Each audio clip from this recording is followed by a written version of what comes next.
Welcome everybody. This is the Brand Baron and Rich Talks, and today we're going to talk about the 3C's of your branding. Let's go. Now, the first C is clarity. When it comes to branding, you have to be clear as to what you are and what you are not. Now, this is going to take some self-reflection. What do you want people to think of when they see you or think of you?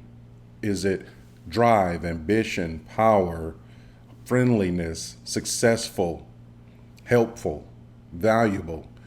You have to be thoughtful and think about your own uniqueness. What do people miss when you're not around?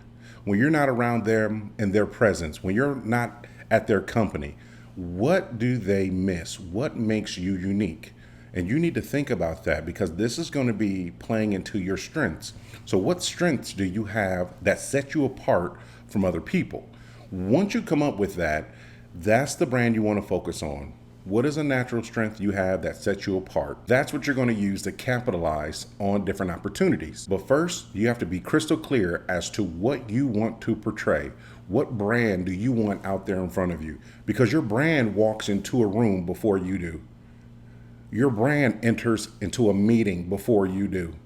Your brand enters into a conversation with others when you're not around. So what do you want your brand to be? What are you? And also, what are you not? You have to understand this. So start with you and think about your unique strengths, your positives. What do you have that no one else has? And now this may take some time. You have to be thoughtful about this. If you don't have anything, one thing I would suggest is that you ask others around you.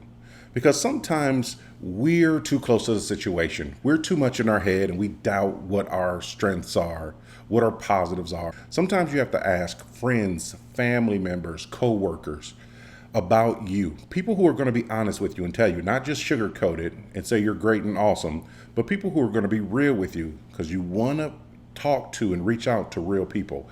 If you're at work, have a 360 done. Talk to your talent management group and see if you can do a 360 where your boss, your peers, your team, cross-functional co-workers can create a survey or fill out a survey about you and give honest feedback as to what your strengths are, what your areas of opportunities are. But you'll see when it comes to your strengths, you'll have some commonality there, some consistency in what people think about you.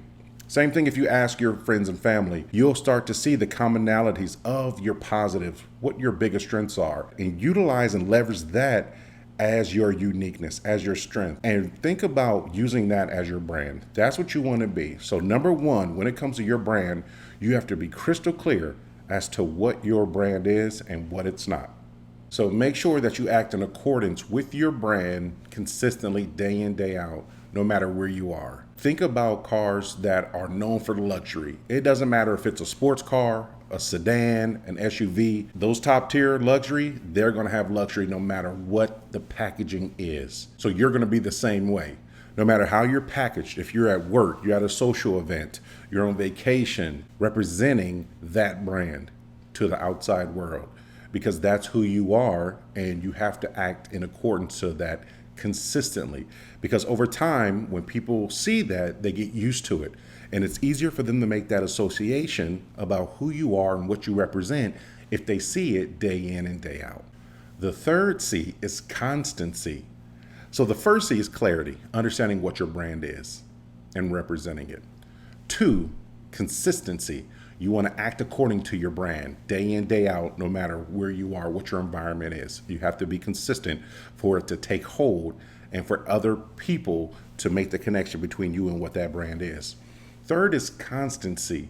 You need to be in front of people. You need to get your brand out there. And I always go to networking. Networking is the best way to get your brand out there. Because if nobody sees you, if nobody hears about you, your brand is not going to make the impact that you want it to make. So you have to get out there and get among them. So you can have a social media presence. You need a social media presence. You also need in-person building networks because you're out in the world anyway. You're at the grocery store, at church, at social events, you at the park. These are all situations that you have opportunities to connect with people. Think about people that you are networking with as your audience. What's your niche?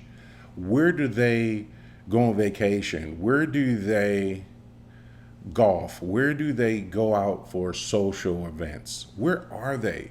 Where do they hike? Where do they exercise? You ask yourself these questions because as you do these things, you're going to be around people who are like minded, they have similar goals, similar interests to help you get to where you want to be. And also remember, when it comes to networking, you want to help others get to where they want to be, help them with their goals. So you can share best practices and knowledge and wisdom with them to help them. Because remember, iron sharpens iron, so you're going to help each other. So understand, where is your target audience? Who do you want to put your brand in front of? Find out where they are and go to those places, because that's going to give you that constancy. Is there a certain club that you can join? Is there a certain social organization that you can join, a volunteer group that will put you around the people you want to share your brand with? Do those things. We got to be social. So it's important for you to continue building your brand through networking. All right, thanks everybody. That is today's video, the 3 C's of branding. If you have any questions about this or any other topics, please put it in the comments. I'm trying to get my YouTube channel up to 100 subscribers, so please help me out. Go to my YouTube channel, click on subscribe, and help me get to 100 subscribers. Thank you. Have a good one.